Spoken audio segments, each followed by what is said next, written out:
All right, everybody, welcome to the Locked On NHL podcast. And you see me, you recognize me, and you definitely recognize the man next to me. That's Mr. Gil Martin filling in for Adam Denker. How you doing today, Gil? I am good. How are you, Chris? I'm doing all right. All right, let's jump right in and some sobering but necessary things that we need to talk about right off of the bat. So let's get to that here in a second.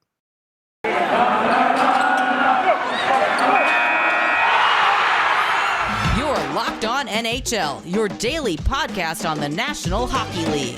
Part of the Locked On Podcast Network, your team every day. All right, everybody. And again, welcome to the Locked On NHL podcast. I am your host from Locked On Avalanche, Chris Maselli. And joining me today, filling in for Adam, as he usually fills in for Adam, is Mr. Gil Martin from the Locked On Islanders show. So, yeah, Gil, we will get to the power rankings. Typically, that takes up the entirety of this show. But every once in a while, something comes along that is just so much more important than where your team or my team fits, on a ranking system.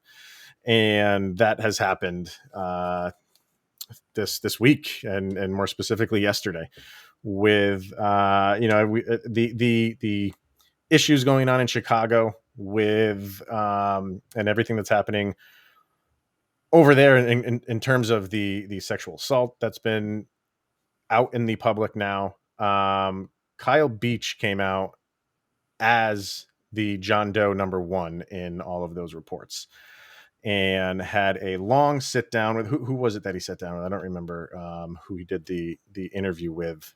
It was someone up in Canada. I'll look it up while we're talking, but okay. Just the fact that he was able to be as brave as he was to go back and talk about this stuff 10, 11 years later is nothing short of miraculous. And if you haven't listened to the interview, it's 25 minutes long and it can be difficult at times. But I want to get your feelings on it. You watched it. What's your overall thoughts on him specifically coming out and being able to talk about this and just everything going on with the Blackhawks and how they've handled it? Yeah, it was really gut-wrenching to watch, and I give him a lot of credit for being able to go public, to national and really international media and discuss what is obviously a private and painful and difficult trauma from his past. And that trauma was unfortunately made worse by the way the Blackhawks and then, the league handled the situation. And the fact that here we are, 11 years later, and it's first coming to light publicly now when this should have been dealt with immediately in 2010, to hold that in for that long has got to just eat you. I mean, I'm paraphrasing him right now where he said it sort of ate him from the inside out, trying to deal with this. So a lot of credit to him, and there's a lot of cleaning up that needs to be done now that hopefully the Blackhawks organization and the NHL can, better late than never, try to address this right now. I mean, you can't heal from that when nothing has been done, when the wrong has not been righted, which I don't know if it ever can be. No. But when nothing has been done and you did everything right, you went down the proper channels. And he even says, from his understanding, it went all the way to the top. He knew Right. that the highest of the high in that organization knew what happened and did nothing. Man, that is something that, to live with it for that long, you can't heal from that. And now he even said it, he can 11 years later can start to do that healing process. And, regardless, if it was 11 months later, if it was 11 days later, there was still some healing that he had to go through, clearly. But to have 11 years of it just festering under you, and the only people who really believe you, there were some names that he threw out of people that, that he could confide in. But man, that now you have 11 years of all of this that you have to overcome. And I mean, the fact that he's still playing hockey Yeah. is incredible. And maybe that's something that just, gets it out of his mind for a couple hours every day when he's at a game or at practice or whatever. So it's good that he's still doing that. But just the epic failure on so many levels is really disturbing. And the fact that this could happen, number one, to any human being, sexual assault on any human being, obviously it happens, and it's horrendous. And the fact that it could happen to a player on a professional sports team, and then that team, as prestigious as the Chicago Blackhawks are, to do nothing is just indefensible. And I don't. I mean, you said there's a lot of work that needs to be done. I mean, there's going to be people with their arms folded for years to come saying, "Do more than that, Chicago. Mm-hmm. Do more than that." And I think the big thing right now is where does Joel Quenneville stand in all this? He's behind the bench as we record this, which to me is mind-boggling to me. Me How too. he is not just, he's going tomorrow. It's like, can the NHL do anything right now? I mean, why tell it, like they basically told him, go coach your game, we'll meet tomorrow. That's Right. essentially what they told him. And the I don't know how problem with that is that's business as usual. And that's the last thing that the league needs to A, project, and be doing right now. Yeah, exactly. But man, like the moment in that interview where I apologize, I didn't find his name, but the one who asked him about the 16-year-old hockey player in Michigan who was sexually assaulted by this guy, his reaction to that, it was I had to pause for a second. It was too much. It was too much. He's carrying a lot of guilt around.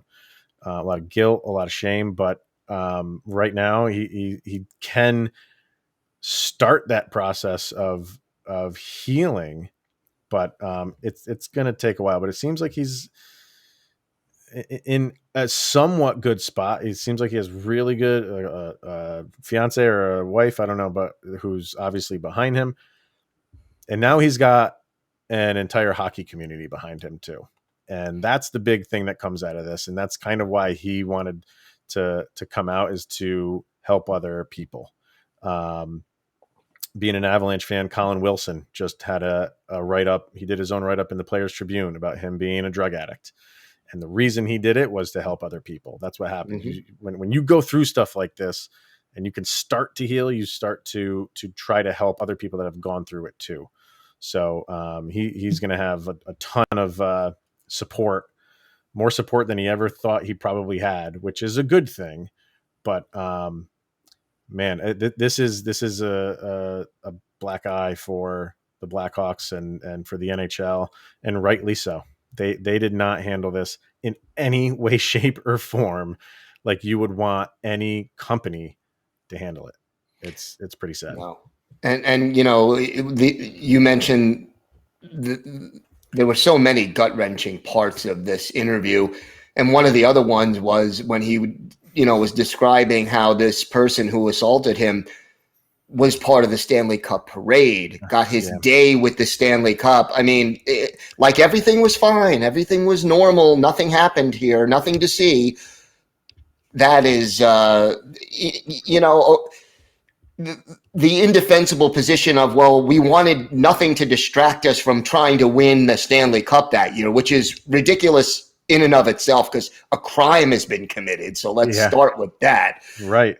But even if you get past that, after that happens, you then let this guy go in the parade when you knew about this and give him a day with the Stanley Cup. And it's just, again, like business as usual. And that's the last thing that should be done in a situation like that. And he even said that he brought the Stanley Cup to a high school or a middle school or something like that, where there's kids, which he's assaulted in the past. It's just, it's rough. It's rough. I feel so much compassion and sympathy for him. And the fact that he came out is, like I said, nothing short of heroic and miraculous. So there is more coverage of this on the Locked On Network. Definitely check out the Cross Check show, and absolutely check out Locked On Blackhawks, because Jack over there is definitely talking about this. Yeah. And we will be talking about it for a while. I don't know. For you, maybe just because it's so fresh right now, I'm of the mindset of Joel Quenneville should never coach a game again right now.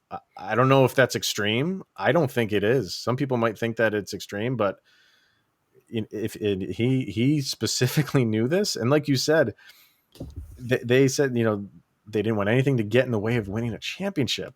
Right. And that's just the head scratcher. Like you said, sexual assault is not enough to say, all right, let's pump the brakes on this. Let's go, let's listen to this person. No, their mindset was, we have a good team. Let's go win the Stanley Cup.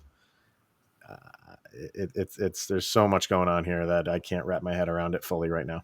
No, and look, unfortunately, you look historically, there have been a lot of other instances in the sports world where, winning a championship or keeping the reputation of the organization or the school took precedence over addressing these kind of issues. I think back to Bo Schembechler at the University of Michigan and Joe Paterno at Penn State, two lions of college football coaching who looked the other way when similar things were going on at their schools. It's not the first time, but hopefully by coming out and discussing this openly, maybe it could be the last time that something like this is buried for so long and doesn't get addressed right away. Let's hope, man, because this is just it's too much, and it just should not be happening anywhere Ever. So, all right, well, yeah, Kyle, I give you all the stick taps in the world, my friend. It's incredible what you did today. So, all right, let's hear from betonline.ag, and then we'll get into some power rankings. All right, betonline.ag, we are back and better than ever with a brand new basketball season with more prop bets, odds, and lines than ever before. BetOnline remains your number one spot for all the basketball and football action this season. Head to the new website with updated desktop or mobile website to sign up. And when you do, you will receive a 50% welcome bonus on your first deposit. Just use the promo code LOCKEDON to receive your bonus from basketball, football, the World Series, the NHL, boxing, UFC, right to your favorite Vegas casino games. Don't wait to take advantage of all the amazing offers available for the 2021 season. Bet online, it's the fastest and easiest way to bet on all of your sports, and it's where the game starts. It's betonline.ag. All right, and are you one of those? You got to be rooting for the Braves, right? Right. As a Mets fan, it's hard to root for either one of these teams. I mean, in my mind, you got the cheaters and one of your biggest rivals. Who do you pick? Well, Bet Online put up a graphic, and it's the United States, and literally 49 states are for the Braves, and Texas is the only one that's not, obviously. But it is fully skewed when it comes to United States. Was it even close in Texas? No. Every other state was like 90-something%, but Texas was 90% for Houston. So right. All right, let's get to some power rankings. And if you're watching on YouTube, we're going to throw them up here on the screen for you. I'll put on full screen right now so people can kind of see what's going on. There we go. So it's pretty crazy how, these change, from week to week, but I think how much that this has changed from week one is pretty baffling to me. How about you? What's your kind of overall take on what these power rankings look like? I sort of figure if they're going to move a lot, week one and week two is when you're going to see that. If a team loses 3 games in a row in February, it's not going to move the needle that much. True. So typically I'll read down the top 10, and then we'll kind of just dive into some movers for the week. So the Panthers remain at number 1, I think rightly so. The Hurricanes move up to number 2. They were number 4 last week. The Oilers, big mover there, 9 to number 3. The Washington Capitals at number 4. The Tampa Bay Lightning moved down a couple to number 5. Pittsburgh was number 2 last week. They moved down to number 6. St. Louis, pretty good move from them, move up to number 7. The Bruins down to 8. The Minnesota Wild move up to number 9. And my Colorado Avalanche are hanging on by a thread to the top 10 and at number 10 right now. So any issues with the overall top 10? Issues? No. Again, a lot of movement here. That's right. the thing that you see. Although the top 10, I think, moved a little bit less than some of these other spots that we're going to get to.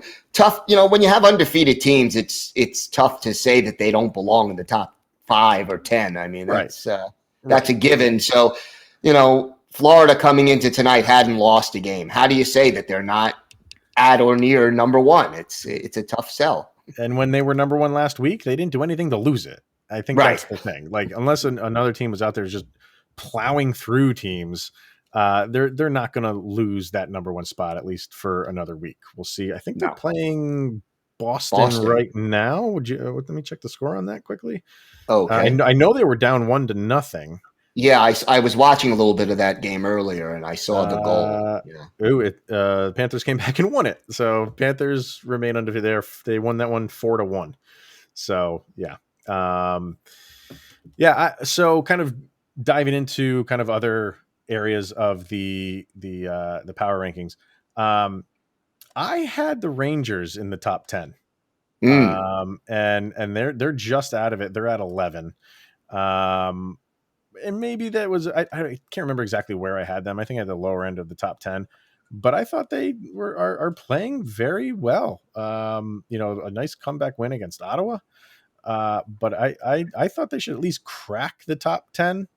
Maybe they just need another week. I don't know. Yeah, well, look, 11th is, it's as close as you can be without going over. But, yeah. Look, they looked terrible opening night. The Rangers did. Looked like they weren't ready to start the season, and then looked a little better in the second game, and then reeled off 4 straight wins. So I think certainly Shesterkin made a big difference, and for some reason he didn't start opening night, which I didn't understand. But I got to believe, because I think they opened the season with a back-to-back. Right. So, but still, why would he not play the first game of the season? I was perplexed on that myself. So, but this team, the Rangers, got tougher. One of the things they set out to do in the offseason was to not get pushed around so much anymore. And it seems to be paying early dividends. So, All right. We got to talk about some of the big movers here. And that is definitely, one of them is the San Jose Sharks. They were 27th last week, and they move all the way up to 13. Early returns on the Sharks are good. I don't think many people was expecting much out of them. Maybe they come back down to earth after a little while, but they're them and Buffalo playing with house money right now. So, and they look pretty good. They do. They really, really do. And, sometimes when teams have low expectations, or when other people on the outside have low expectations of them, no pressure, nothing to lose. Exactly. You said playing with house money. So if teams like the Sabres and the Sharks lose 2 or 3 in a row, everyone's like, well, they weren't supposed to win anyway. Right. But, all of a sudden, get the confidence up, find your groove, find your chemistry. Things could change in a hurry. How much of it do you think the Evander Kane, him not being there, is kind of playing into that? That's one, something we don't have to worry about right now. And was he that much of a problem in the locker room? Well, who knows? I think there's two facets to it. Was he that much of a problem in the locker room as far as chemistry goes? And then there's the distraction aspect of it. Every press conference, every time a member of the media speaks to one of the players in the locker room, what have you heard about Evander Kane? How is the team reacting? Well, now that's behind them. And I think, that allows them to settle down and think more about winning hockey games. And that It's like a load off their backs. I totally agree. Any on here as far as risers that you wanted to touch on? Well, I was going to, the Sharks were the ones that I was going to make note of, and just such a big rise. But I think it was just deserved the way they've been playing. So, Yeah. I think your big ones, the Sharks are the big one. The Sabres moved. The Sharks went to 13. The Sabres went to 15. The Flames moved up from 26 to 14. So kind of those low teens are kind of filled in by teams that made some big jumps. The Devils moved up to 16 from number 17. So they moved up one. I'm trying to see any other really big movers in terms of going up. And that seems to be, I mean, the Sharks and the Sabres are the big names, obviously. So I think for them, it's to see how can they hang on to those spots and even move up a few more. So that remains to be seen. But we're going to hear from Rock Auto, and then we'll talk about teams going in the other direction, which sometimes is equally as fun.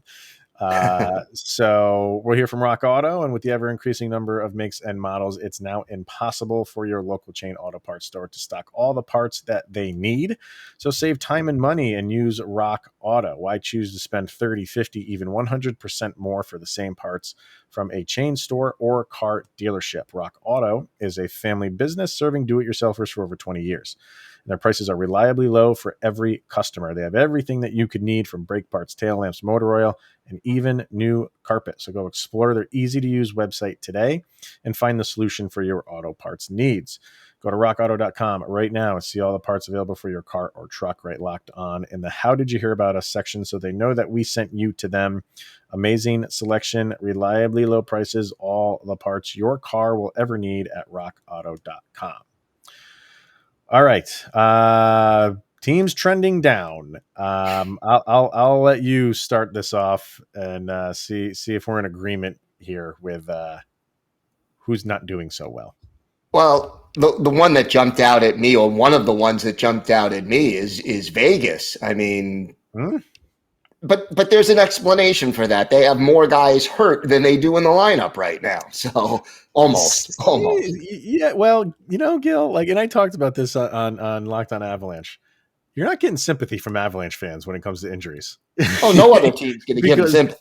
No, that's true. But, specifically for us, the Avs have dealt with injuries for the past 2 years and have maintained their status in the division miraculously through all of those missed games by marquee players. And yeah, the Knights are going through that now too. And secondly, I just don't like Vegas. I'm just not a fan of the team, so I have zero sympathy for them right now. Well, at least you're honest about it. Yeah, of course, yeah. But yeah, they are, and they did beat the Avalanche the other day too. So I'm a little bit extra bitter today on that. So yeah, they were and they've been falling in each of these power rankings. I think they started at number 3. They went down to number 10, and now they've fallen to number 21. So can they recover from this? I know some of their players might be coming back pretty soon. Other guys, they're still out for the foreseeable future. Is this the last year they keep falling, or is it still trouble on the horizon for the Knights? I think they'll stabilize. I can't see, they're too talented a team and too deep a team, and they have too good a goaltender for me to see them going down to 29th or 30th. And there's some pretty terrible teams down there too. Yeah. I don't think they're going to be associated with them. No, I don't think they'll fall too much more. No. Specifically, a team. Well, you got another one? Go ahead. Yeah, well, to me, the other team that fell dramatically is Toronto. I mean, yeah, Toronto went from number 6 to number 18. Yeah, they seem to not be able to figure it out either in the early going. But they do have what's his name? Blanking on their superstar though. I'm just totally blanking on his name right now. Why am I blanking on and I know it's not John Tavares either. So. No, he just came back. He just came back and scored a goal. It's his 200th career goal. God, why am I? I'm stupid right now. No, anyway, you're not. Keep going. You're just tired. That's yeah, that could be it too. Where are we?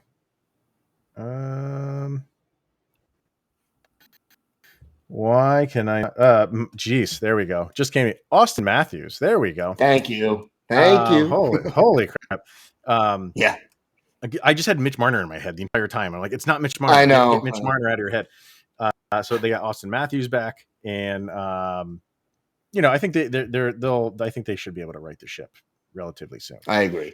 And things just keep getting worse for the Chicago Blackhawks because they have fallen to dead last in this power ranking. I don't think anybody expected that. They were a team I thought could really, I don't even want to say turn it around. I don't think they had anything to turn around. I think they had a nice season last year. They said that they needed to, they were in rebuild mode, which, and I even did crossovers with Jack from Locked On Blackhawks. And he was like, no, that is the term that we're rebuilding, I think is gone. Like this is, and now that they're in compete mode, but now because they started off so poorly, they're going back to, well, we never said we were officially out of rebuild mode. And I'm like, stop with that nonsense. You're off to a bad start, own it. But work on it, get better. You have the pieces in place, but you have a lot of new people, so it's going to take time. But even though that's the case, I don't think anybody expected them to be this bad or this early. Well, they're historically bad. I mean, they haven't had a lead yet. Oh man, that just blows my mind. And another thing that blows my mind is we were talking about the Vegas Golden Knights. I think they're playing tonight, so I want to check. But up until when they played the Avalanche, they're the only team left in the NHL who has not scored a power play goal. Wow. They are playing tonight, and they do not have a power play goal as of yet. So that continues. Let's see. Any other teams that are dropping? The Kraken have gone down from 20 to 26. I'm more comfortable with that. And Adam and I have this has been a topic for him and I. I had the Kraken starting very low to start this season. And my rationale for that was, if you're going to put the Lightning at number one because of what they did last year, you have to put the Kraken low because they didn't have a last year. So how can you put them? And they started somewhere in like the low 20s. And I thought that was way too high for them. Not saying that they can't be a good team and compete, but they need to prove it first. So I think 26 is kind of right around where they should be right now. Yeah, I think that's about right. And look, they've got their first win under their belts, and they're starting to build some things. And I wanted to make a note of this. Mm-hmm. Don't hold it against me. The Coyotes went up one this week. It may not happen too many times this season. So I wanted to make note of it. The Coyotes went from 32 to 31. They went up, and it may not happen for a while. And Adam and I talked about that. Will those teams ever get out of the basement? And thanks to Chicago Blackhawks, you did it, Arizona. You did it. As far as the Kraken go, I think every time we do this, the Kraken are going to raise a banner for what their power ranking is, because they just seem to be in hanging banner mode. And like every day, the new banner seems to be going up. So you're going to have a Locked On NHL power ranking number 26 banner being hung from the Climate Pledge Arena, which, by the way, is a fantastic looking arena. It looks really. I have to check it out in person eventually, but it's genius to have those. They have those the big scoreboards on offensive. Like, it's one of those things. Was like, why didn't I think of that? That's genius. Things amazing. And they've already retired a number, even though the team's only played 5 games. They retired a number. They hung a banner for the number. They hung a banner for like the Seattle 1918 Stanley Cup champion or something. The Metropolitans, really? Yeah. They're going banner crazy right now in Seattle. So, anyway, any other fallers here? I'm trying to find anybody that went down a lot. Well, Columbus went down 4 spots. But and I like Columbus. I think Columbus I do too. I think long term they'll be okay. Yeah, I think they have a sneaky team, and that will rise up these week after week. So another team. So and then I guess quickly, any team that you think could be the big riser for next week? You know what? Yeah, I'm going to give you. I'm going to cheat a little bit, but I'm being honest about this. I think your Avalanche could be, and I think my Islanders could be. All right, because we're getting Semyon Varlamov back. Oh, okay. Healthy again, and that'll certainly help. Even though Ilya Sorokin played very well the last 2 games, back-to-back shutouts, but yeah, I think also psychologically getting your number 1 goalie back will be helpful, and I think Colorado also, they're starting to find their groove and get a little healthier, and I think that they'll start to climb a little bit too. I think 10's too low for them. Yeah, I mean, right now I think 10 is okay. But they do like they're going to be getting some guys back like Devon Taves, and Sam Girard's been out after that bad hit from in the Tampa Bay game from Stamkos. So yeah, they're not 100% healthy, but they're experiencing the lows of the beginning of a season. They're not starting off as hot as they should. So I'm expecting them to turn it around relatively soon, hopefully quickly. They have a tough game tonight against the Blues. St. Louis Blues have not lost a game yet. So we'll see where that goes. But yeah, I think the Islanders are, a little bit of a hiccup in the beginning of the season, but they're just fine. I think you see the Islanders move up a little bit. In my early season kind of favorite was Winnipeg. I really liked Winnipeg. They haven't really done much yet. But again, like we're talking with the Avalanche, are this the week where they finally just get back into a groove?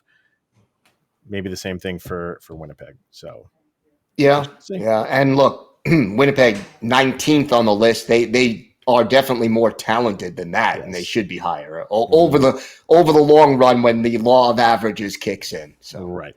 So we'll see what happens. Another power ranking in the books, and we'll have another one ready for you guys next week. And I'm sure there'll be a lot more moving going on as they have been so far this season. So these are fun to do, and I also want to say, Gil and I, or if it's Adam and I, we are not the sole proprietors of this. Like, this is voted on by everyone. So there's some people like in comments who are like yelling at us like directly. It's like, nah, it's more than me. Don't blame me. Don't shoot the messenger. Basically, we each get 1 vote. That's it. That's it. So, but people just seem to be mad at us because we host the show during this day. But whatever. If you want to get mad at me, get mad at me. But other than that, that's going to be it for today. Thank you for filling in again today, Mr. Gill. It's always thank you for having me. Absolutely. Thank you very much. We'll blow this up on the YouTube screen so everybody can see it one last time. And that's going to be it for today, everybody. Thank you for tuning in, and we'll catch everybody next week.